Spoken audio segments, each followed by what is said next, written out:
Welcome in, everybody, to another episode of the Strength for Your Purpose podcast. Thank you so much for joining us here on another episode. I am really excited about this one. A lot of collaborative minds kind of got together for this, and we're going to be talking about something today that has been a big part of summer in Maine for a long time. It's super popular.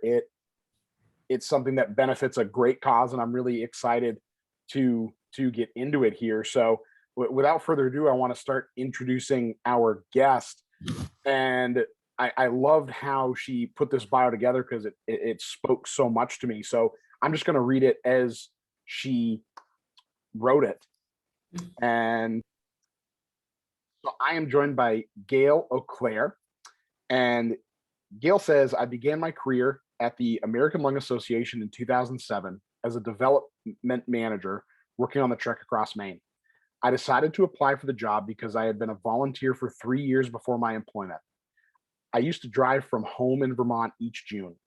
The event, the trekkers, and volunteers created such an experience for me as a volunteer. I was determined if there was a job opening that I was applying for it. I did. Here I am 15 years later, still enjoying my job and the people that I meet in our communities and other states. Claire, thank you so much for joining me on this episode. Thank you. You're welcome. Yeah. I wanted to read that as written because sometimes I'll get bios like that are kind of written in the first person, and I'll change it to the I's to Gale and Right. however. But it just spoke to me so much how your volunteer work drove you to wanting to be involved at such a higher level. So talk to me a little bit about what you actually do now, and what about that position specifically, or was it just the fact that there was an open position and you wanted to be a part of it? There was just an open position. I was really determined to come and work for the organization. I literally drove from Vermont, 6 hours to come to this event every year, took my vacation time. Wow. And the thing that impressed me the most was that whether it was raining out or the sun was shining, people were getting on their bikes. I'll never forget torrential rain. And I turned to somebody, I said, aren't they going to bus them to the next location? And they're like, oh, are you kidding? We're riding. So the passion and the craziness, but I worked as an assistant for a bike shop who was supporting the event. And, people came and they came from different states. They're happy. They're socializing with people they never knew, and they're just having the best time. And I thought, this is something special, this whole ride. Yeah. When it, and I'm just realizing as I'm about to say this is, we are talking about the Trek Across Maine for anyone listening. Yes. I'm not sure. We did that intro and we talked about it. We mentioned it a little bit, but I'm not even sure I brought it up yet, Gale. So, but yes, the Trek Across Maine, it's as I said in the intro, it's been a staple of Maine summers for, well, how many years has the Trek been going? This will be 38 years. Wow. 38 in 2022. Years. Yep. Yeah. It started in 1985. And, it was just a few cyclists, and there were no porta potties, no rest stops. You just rode, I guess, from what I hear. And everybody, it was a unique group who did this. Sure. And then it just started growing and growing and growing. Yeah. Wow. And that makes total sense because I am 30, so this event is older than me. And I remember, as long as I can remember, parts of that route have actually come through areas where I either lived very nearby or was traveling through to get to places that we used to spend a lot of time in the summers or whatever the case might be. So I always remember that event taking place. So you had mentioned meeting people from all over the place, and you being from Vermont, how big has this event gotten from those few cyclists where there's no real organization other than people wanting to raise money by doing something they love in cycling? How big has it gotten at this point? Well, we have about 750 volunteers. That's enormous. Wow. And our largest number was, I think, 2,600, and that was on our anniversary year, 25 years. Wow. And so now we're kind of hovering about 1,600 a year. Yeah. Well, that's still incredible because the whole, for those that listening that don't know, the Trek Across Maine benefits the American Lung Association. So tell us a little bit more about how that relationship between the Trek and the Lung Association got started a little bit. How is it that that's the primary goal to be raising funds for with the event? Right. Well, before COVID, we were raising about 1.3 or 1.4 million. And Wow. to be honest, like the event itself is the largest cycling event for the American Lung Association in the nation. Wow. So if you could just imagine, here's little Maine, rural Maine, and it is the largest event throughout the nation. That amazes me all the time. Yeah, for sure. That's incredible. Yep. Yeah. Yep. Yeah. And so that money stays in Maine. We work with 90 cents of every dollar goes to our mission. Mm-hmm. And we work really hard to keep those numbers because it's important. Sure. And I think that's real important. Us Mainers like to help each other. Right. So I think sometimes when people, hear that it goes to benefit the American Lung Association, they might even think, well, it's great that Maine is hosting this and we're doing it for a great cause, but does it help people in Maine? So I think that's super important that Yeah. all this money raised is for sort of the branch of the American Lung Association right here in Maine for people who are struggling with things that this foundation can help with.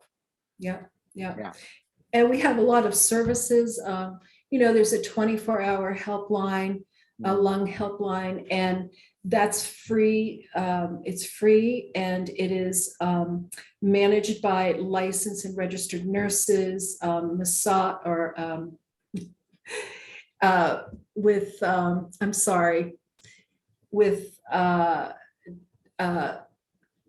I've just lost my whole thought. Okay, so this helpline is staffed with licensed and registered nurses and like certified tobacco therapists and respiratory therapists. So if you were just diagnosed with cancer or you're trying to quit smoking or whatever, they're there to offer you help in either finding doctors, support, talk to you about your medication. And it's really it's an amazing tool. And they can really, if you go to lung.org, our website, you would be amazed at what's there. A whole variety of services.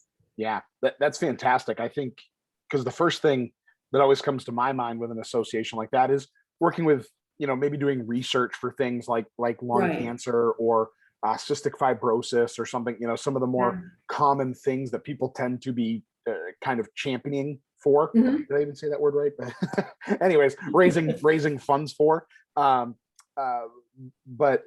yeah, like I think it's really great that hotline is there, and even just like some troubleshooting questions, like exactly you're unsure about a certain medication or something like that, and even like the quitting smoking. I think that's a fantastic resource as well, because the accountability and support going through something like that can be really crucial and hard to come by. Hard. So yeah.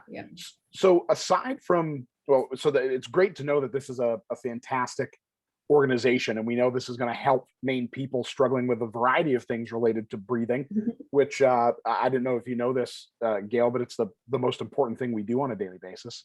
I'm sure you did know that. Yes, of course. But kidding aside here, now that we know that what the Trek does, what aside from it being the biggest event like this in the nation that supports specifically supports the American Lung Association, what other things make it such an exciting event for people who come out and participate? Well, I think what's really great is that, our rack cards this year, our theme is welcome home.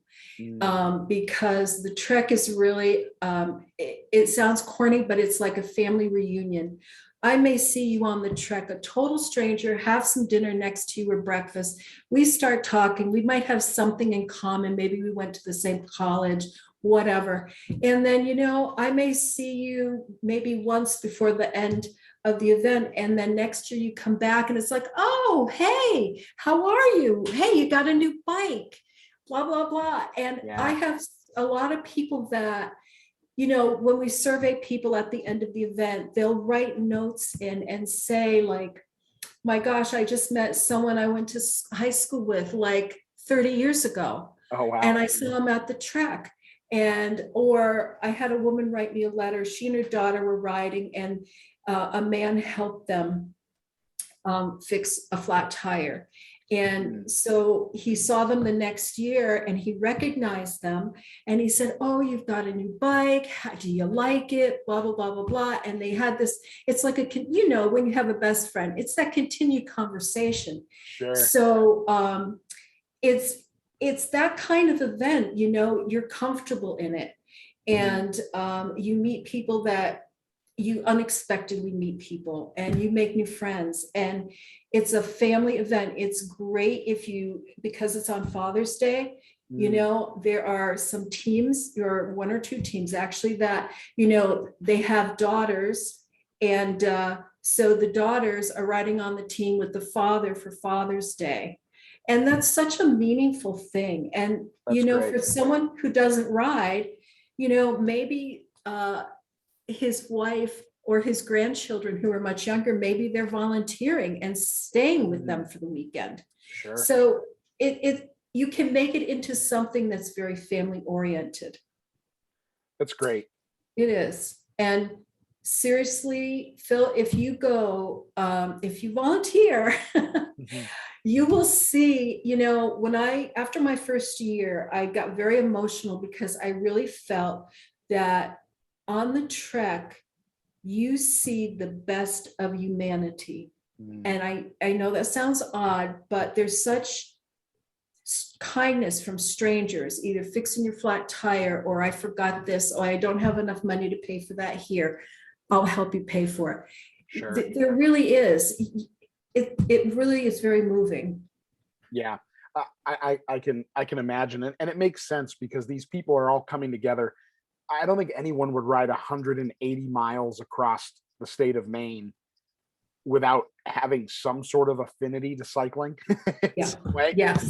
So You're right. they're participating in an activity that they already love doing to some degree, even if it's just for occasional exercise, and they're just ramping it up for the Trek Across Maine. But right, they're also all there to give back to an organization that gives back. So it makes total sense that there's that family, that camaraderie, those people that come back year after year to participate in such a big and grand event within that sport, but also to raise money for such a great foundation. That's what that stuff's all about. Yeah, totally. Yeah. So is there anything new about the Trek this year than there has been in the recent past, Gale? Yes, we're going to, the last 2 years, of course, life has changed. And the Trek was virtual. And that actually was a lot of fun the first year, because it had to be. The second year was, we all get fatigued with COVID, but it has a really great aspect that's positive. You can go live in Arizona, not have enough money maybe to fly or whatever to bring your bike, or spend 3 days because of your job, but you can become a virtual cyclist on our website. You still you don't raise as much money. I think it's $250 fundraising, but you might have a Peloton. We had some pictures of a cyclist. I think he was in either New Mexico or Arizona, and he was taking pictures of, he was mountain biking through the mountains in the different areas, and he got all his mileage in. So, I mean, it really helps people join without the expenses. Sure. And then the actual trek has changed. We are going to still be in Brunswick, the start and finish. It's going to start at the Thomas Point Beach and Campground, which is a new location for us this year. We were at the landing and they were fabulous, but we wanted something a little more beachy. And then from there, we go right to Bates College. On Friday, we spend the night. We get up and then we cycle over, and this is new this year, we're going to St. Joseph's College in Standish. Okay. And that's a new location for us. And then we're on Sunday riding back to Thomas Point Campground. Wonderful. Yeah. Great. Yeah, no, that's that'll be quite the scenic ride, I think. I definitely know some of the places that they're going to be cycling. So that sounds like I'm somewhat familiar. Yeah. Yeah. No, that's fantastic. So here's a good we mentioned this a little bit earlier, the fact that people are cycling 180 miles in 3 days. Yeah. Have you seen in the past people maybe not preparing as much as they should for that amount of cycling? Are there any tips that you all over at the Trek Across Maine division of the American Lung Association give out for people to get ready for that amount of mileage in that many days over the somewhat rugged terrain of Maine in some cases? Right. Well, I think that on our website, we usually have in January, we post sort of a light training exercise. Each month you should do a little bit of this and a little bit of that. But I think there's some people I have seen that were like, oh, I'll just get on my bike.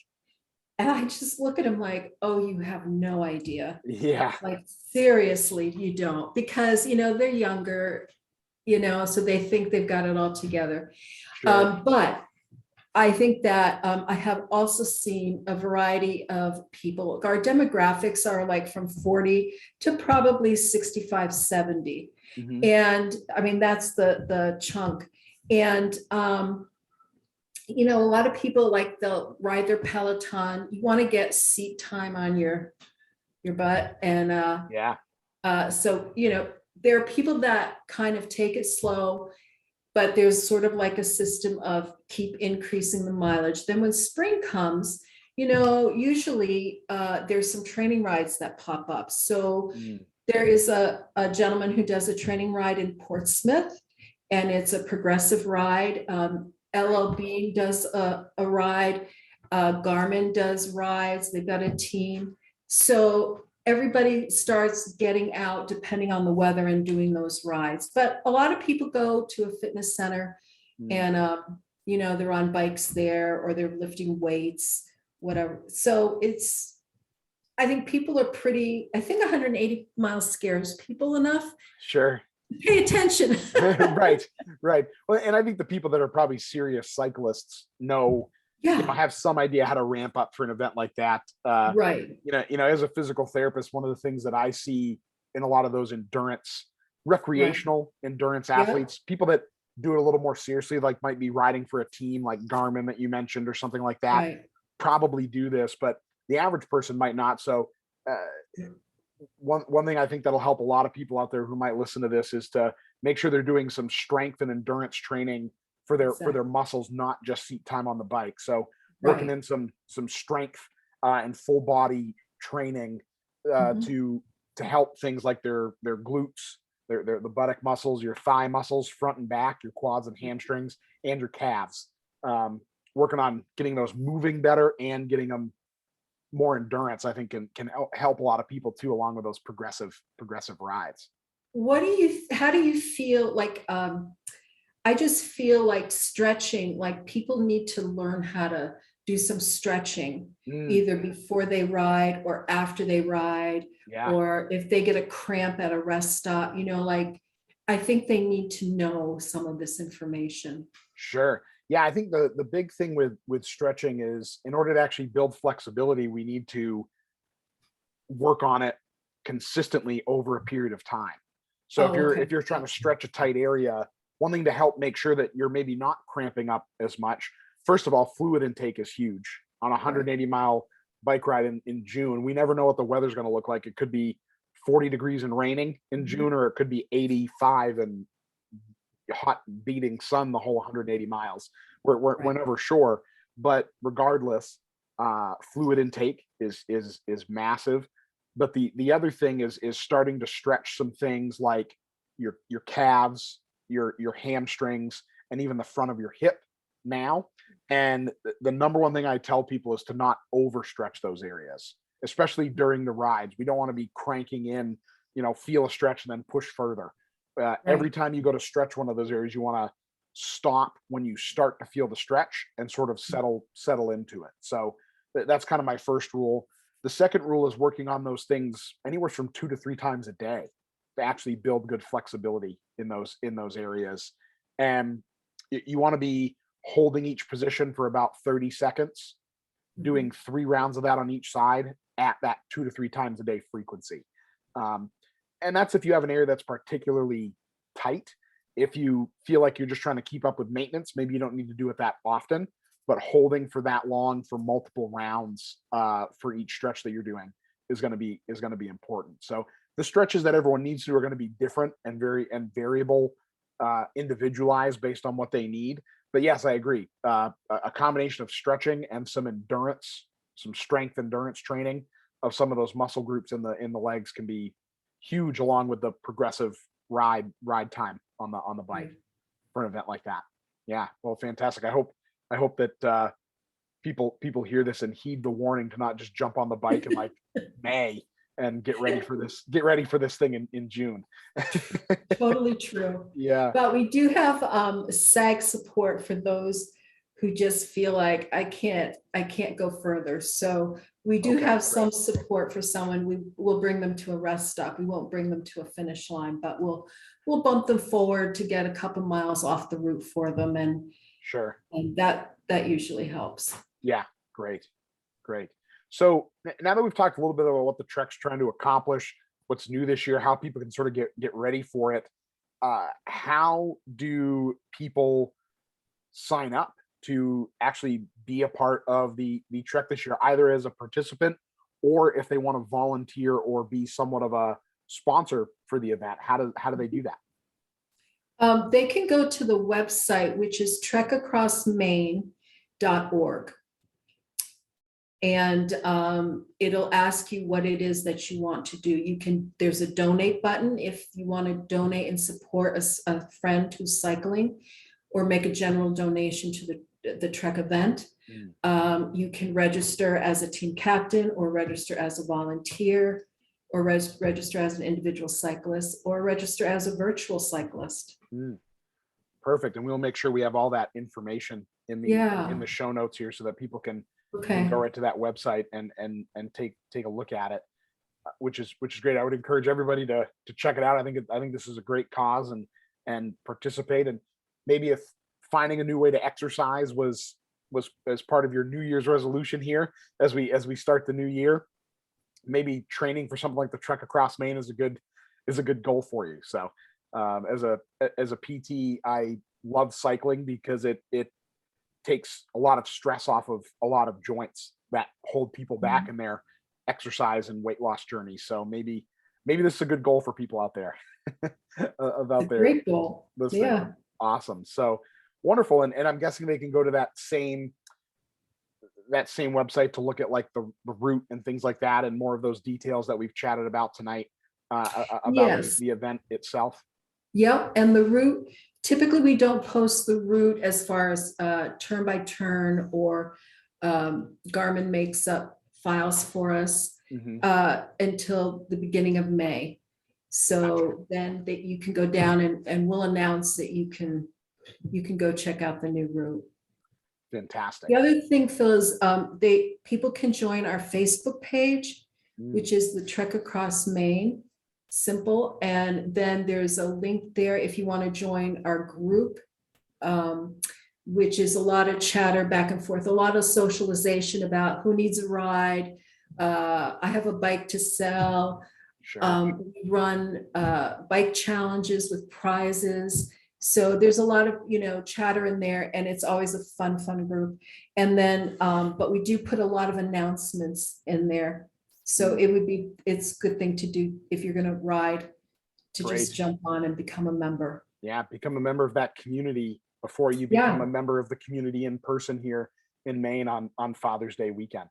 Well, fantastic. Give the dates of the ride this year again for me, Gale. Sure. It runs June 17th to the 19th. And we start the ride on a Friday morning, and we end on Father's Day. Awesome. We have a big catered meal, so fun.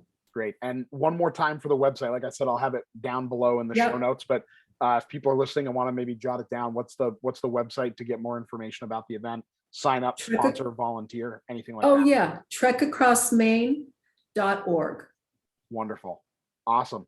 Well, thank you so much again for joining me, Gale. This was really great. As I said, I've for as long as I can remember, I've known about the Trek and have supported some people by, in different ways who I know that have done it. But it's great to get a little more in-depth view of what the event accomplishes, how big it is, and how important it is to keep it going. And everybody listening, let's get them back to more of that 2,600 riders. I mean, I know those anniversary rides are always fun, but let's raise a little more money for people around Maine who might be struggling with lung-related conditions and need some assistance. So, Gale, thank you so much. Thank you, Phil.